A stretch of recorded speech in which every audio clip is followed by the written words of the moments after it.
অব্রাহ্মণ, সেই জন্য বললেন তপস্বী। কিন্তু এই ব্রাহ্মণ সন্তান বলে স্পষ্ট করলেন, করে বললেন সর্বভূত হিতম মৈত্রম পুরাণম ইয়ং যনাবিদু। তো ধর্মটা কি? বেদহম যাজলে ধর্মম সর রহস্য সনাতনম। সর্বভূত হিতম, প্রত্যেকটি প্রাণীর হিত যদি কল্পনা করো, প্রার্থনা করো, সহায়তা করো, চেষ্টা করো, শ্রেষ্ঠ ধর্ম। সর্বভূত হিতম, আর তারপরেই বলছেন মৈত্রম, মিত্রতা, প্রত্যেকটি প্রাণীর প্রতি মিত্রতা। পুরাণম ইয়ম যনাবিদু, এইটা হচ্ছে ঠিক ঠিক ধর্ম। সমস্ত প্রাণীর প্রতি একটা ভালোবাসা, আর তাদের দুঃখে দুঃখিত হওয়া, সুখে সুখী হওয়া। তাহলে মনটা কত উদার হয় ভেবে দেখুন। কত বড় উদার মন হলে তবে না ধর্ম। ধর্মটা কি সুন্দর, মানুষটাকে দেবতা বানিয়ে দেয়। সেই জন্যই স্বামী বিবেকানন্দ বললেন, religion is a process that makes a brute unto man, man unto God. 50 বছর হয়ে গেল সাধু হয়েছি, এরপরেও যদি কিছু না হয় তাহলে আর কি করে হবে? তো সেই জন্যে আন্ডারস্ট্যান্ডিংটা ক্লিয়ার করতে হবে। সারাক্ষণ আমরা আমাকে দাও, আমাকে দাও, আমাকে দাও করতে থাকি। কবে আমি দেবো? একটু তো বড় হতে হবে। সেই ছোট্টবেলায় বাবার হাত ধরে, ঠাকুরদাদার হাত ধরে দাও দাও দাও করতে করতে করতে বড় হয়েছি। তারপরেও যদি চেয়ে যাই, এই যে ছেলেরা বড় হয়ে চাকরি করে প্রতিষ্ঠিত হয়েও বাবাকে বলছে তোমার বাড়িটা আমার নামে লিখে দাও, জমিটা আমার নামে লিখে দাও, ভিখারি না কি হলো? কি কি মানসিকতা? বাবাকে বলতে পারো না না, তুমি আমাকে বড় করে দিয়েছো, যথেষ্ট। আমাকে নিজের পায়ে দাঁড় করিয়ে দিয়েছো, যথেষ্ট। আমি আমারটা নিয়ে থাকবো। বাবা তোমার জমি জমা তুমি যদি দান করতে চাও, কাউকে দিতে চাও, অবশ্য দাও। ওই হচ্ছে ধর্ম, আত্মবিশ্বাসে, ভিখারি না। কিন্তু সে তখন ও বসে আছে, কবে বাবার ওই একটা ঘর পাবো, 3টে ঘরের মধ্যে একটা ঘর, সেটা আবার সিঁড়ির ওপরে, ওখানে যাবার আগে ছোট ভাই বলছে উঠতে দেবো না, ও আবার বাঁশ নিয়ে এসে নানা রকম উৎপাত। এটা কি ধর্ম? এটা কি মানুষ? ভেবে দেখুন তো, কবে দেব? দাও দাও ফিরে নাহি চাও, থাকে যদি হৃদয়ে সম্বল। অনন্তের অধিকারী তুমি, প্রেম সিন্ধু হৃদে বিদ্যমান। যে বা চায় তার সিন্ধু বিন্দু হয়ে যায়। একদম চাইব না। স্বামী বিবেকানন্দ গেছেন তার বাবার কাছে, তার মাই একটু শিখিয়ে দিয়েছিলেন। কেন বাবা দুহাতে দান করতেন, তো তখন বলছেন যে সব দান করে দিচ্ছেন। আর তখনকার দিনে স্বামীদেরকে স্ত্রীরা ভীষণ ভয় পেতেন, নাম ধরে ডাকা তো দূরের কথা। এখন আবার শুনেছি, দেখছি যে তুই তুকারি করে। তো ওখানে এই তুই এটা নিয়ে আসিস, আচ্ছা তুই যাচ্ছিস নাকি? হলো কি, তোমরা কি বিয়ে করেছো? বলছে আগে হ্যাঁ একই কলেজে পড়তাম তো, তাই তুইটা চলছে। যে এখন আর তুইটা চালিও না, তুমিতে এসো, কারণ তুমি তো শুরু করো। তো কারণ তুমি না থাকলে সম্মান থাকে না। সেজন্য আমি তখন ঠাকুরের উদাহরণ দিয়ে বললাম, ঠাকুর একবার একটুখানি মাকে তুই বলে ফেলেছিলেন বলে কতবার তিনি ক্ষমা চেয়েছেন।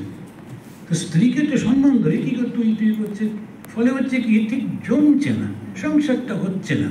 অথচ ছেলে মেয়ে হয়েছে, দুজনেই খুব শিক্ষিতা, দুজনেই সারাক্ষণ কম্পিউটারের সঙ্গে বসে আছেন, সব কিছুই চলছে, কত কি জানে, সব করছেন। উনিও আস্তে আস্তে ঠিকই অ্যাডজাস্ট করে নিয়েছেন। ও স্ত্রী কিন্তু যা স্বামী করছেন ওইটাই, কেননা স্ত্রীর ধর্ম হচ্ছে স্বামী যা করবে তার সঙ্গে সঙ্গে রয়েছেন। এরকম যখন কন্ডিশন, তখন বিদুর এসে বলেন, আচ্ছা তোমার কি লজ্জা বলে কিছু নেই? এরা তোমার 100 ছেলেকে মেরে ফেলেছে, তবু এদের হাতে একটু ভালো খাবার পেয়ে চুপ করে বসে আছো। এবার তো তুমি সংসার ত্যাগ করো। তখন ও বলে আচ্ছা তাহলে যাই, কোথায় যাই? আবার তখন যুধিষ্ঠিরই বললেন, আচ্ছা ঠিক আছে আমি ব্যবস্থা করছি। একটা জঙ্গলের কাছাকাছি সুন্দর কুটির করে দিয়েছেন। রোজ সকালে যুধিষ্ঠির খাবার দাবার নিয়ে, লোকজন নিয়ে যান, ওদের সেবা করেন, থাকেন কুটিরে, কিন্তু সেবাটা সব রাজাই করে দিচ্ছে। তখনও ওই বিদুর দেখলেন, আরে এরা তো কিছুতেই শুনছে না। আবার এসছেন, এসে বলছেন এবার তোমাকে সংসারটা ত্যাগ করতেই হবে। কেন? কেননা নইলে মুক্তি পাবে না। যে ওই বাসনা থাকলে মুক্তি নেই। বিদুর কিন্তু ওর উপরে রাগ করছে না, ওকে ভালো করবার জন্যই বলছে এবার তোমাকে সংসার ত্যাগ করতেই হবে। তখন একটু কঠিন ভাষায় বলেছেন। তখন ওই ধৃতরাষ্ট্র, গান্ধারী এবং কুন্তী তিনজনে মিলেই শুনলেন জঙ্গলের একটা জায়গায় আগুন লেগেছে। তখন ওরা চলে যাচ্ছেন সেই দিকে, যে ঠিক আছে আর এই শরীরটা রাখবো না, শরীরটা থাকলে অন্যদের কষ্ট আর রাখবো না। এরকমভাবে যুধিষ্ঠির ছুটে এসছেন, এসে বলছেন কোথায় গেলেন, কে ওদের খাওয়াবে? সেই সময় ওই বিদুরী বলছেন যে দেখো তুমি চিন্তা করো না। নারদ বলছেন যে তুমি চিন্তা করো না। নারদ এসে বলছেন প্রত্যেকের জন্য খাবার ব্যবস্থা করে রেখে দিয়েছেন ভগবান। এই যে আমরা বলি না যে আমিষ নিরামিষ, নারদ তিনি স্পষ্ট করে বলছেন প্রত্যেকের খাবার সব ব্যবস্থা করে রেখে দিয়েছেন। যারা 4 পা তাদের জন্য ঘাস রেখেছেন, পাতা রেখেছেন, লতা রেখেছেন। আবার যারা 2 পা তাদের জন্য ওই 4 পা এবং মাছ এবং পাখি এর ব্যবস্থা আছে। ওখানেই বলছেন কেন না, এই সিস্টেমটাই এমনভাবে করা যে প্রত্যেকে খাবারটা খাচ্ছে কিন্তু আমাদের হিংসা নেই, হিংসা থাকবে না। সন্ন্যাসী কী করে হিংসা করবে? আমরা যে প্রতিজ্ঞা করেছি যে কারোর প্রতি হিংসা করব না।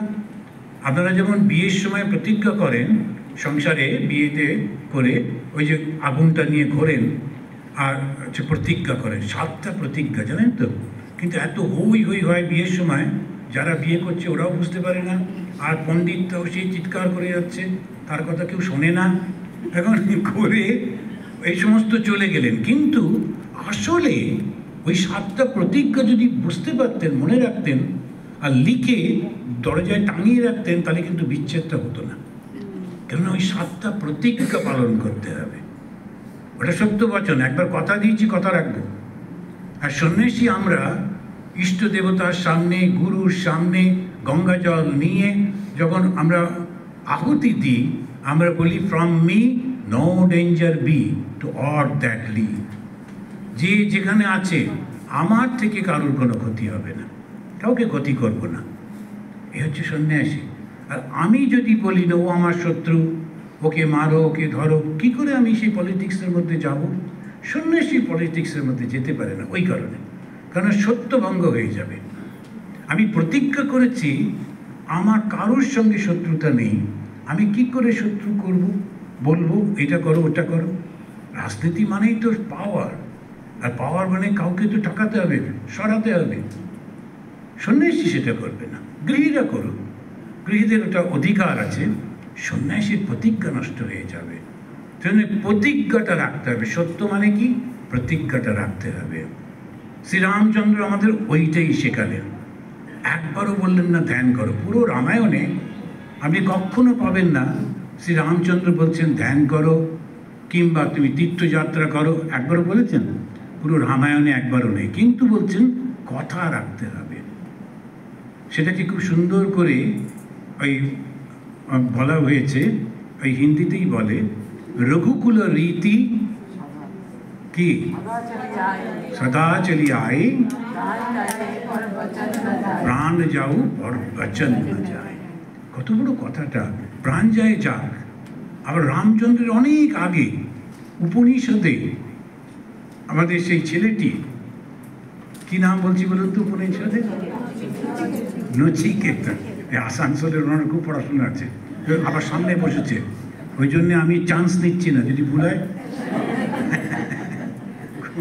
এই যে রঘুকুল রীতি অনেক আগে উপনিষদে ওই ছেলেটিও কিন্তু বলছে অনুপস্য যথা পূর্বে প্রতিপস্য তথা অপরে শস্যমেব মর্ত বচ্চতে শস্যমেব অজায়তে পুনঃ। যদি তুমি কথা না রাখো বাবা, তাহলে কীরকম হবে জানো? ওই ঘাসগুলোর মতো জন্মাচ্ছে আর মরছে, জন্মাচ্ছে আর মরছে। কথা রাখতে হবে। স্বামীজি বললেন মরদ কা বাদ হাতি কা দাঁত। একবার কথা দিয়েছি তো কথা থেকে ফিরবো না। যখন বিয়ে করছেন তখন প্রতিজ্ঞা করছেন এই নারীকে সারা জীবন রক্ষা করব, করতেই হবে যত কষ্টেই হোক। কেননা আমি যে কথা দিয়েছি। শ্রী রামচন্দ্রকে যখন মা সীতা বলছেন তুমি তো এখন আর রাজা নও, তুমি কেন ওদের জন্য যুদ্ধ বিগ্রহ করবে? ঋষিগুলো এসে বলেছে রাম এই লোকগুলো উৎপাত করছে, একটু দেখবে? বলছে আচ্ছা আমি দেখে নিচ্ছি। সীতা তখন বললেন তুমি কেন এরকম করবে? তোমার এই অস্ত্রগুলো গোলমেলে, অস্ত্রগুলো কোথাও রেখে দাও। অস্ত্র হাতে থাকলেই মনে হয় মারবো মারবো। আমরা যখন স্কুলে ছোটোবেলায় বক্সিং শিখেছিলাম, একটু রোগা সোগা দেখলেই কি একটা খুশি দিত, কেন শিখেছি একটু কাকে অ্যাপ্লাই করবো, গিয়ে করে টোরে তারপর একটু রোগা সোগা, আবার বেশি শক্ত হলে আবার আমাকেই মারবে। এখন এই অ্যাপ্লাইটা যেই একটু কিছু হিংস্রতা হচ্ছে সেইটাই, অস্ত্র থাকলেই মনে হয় একটু কিছু করি। রামচন্দ্র বললেন সীতা তুমি ঠিক বলেছ, কিন্তু এখন আর আমার উপায় নেই। আমি যে কথা দিয়ে দিয়েছি, কথা দিলে আমাকে কথাটা রাখতেই হবে। ভীষ্ম বললেন আমার উপায় নেই, আমি যে কথা দিয়ে দিয়েছি কথাটা রাখতেই হবে। আমি জানি ভুল করছি, কিন্তু উপায় নেই, কথা দিয়েছি, কথা রাখতেই হবে। আর সেই নচিকেত ওর বাবাকে বলল কথা দিয়েছ, কথা রাখো বাবা। এই যে কথা দিয়ে কথা রাখতে হবে, কিছুদিন আগে পর্যন্ত আমাদের বাবা ঠাকুর দাদা মরবার আগে তারা ভগবানের নাম করতেন না। তারা ওই ডেথ বেড থেকে ছেলেকে বলতেন বাবা আমি 10টা টাকা ওর কাছ থেকে নিয়েছিলাম, ওকে ফেরত দিস।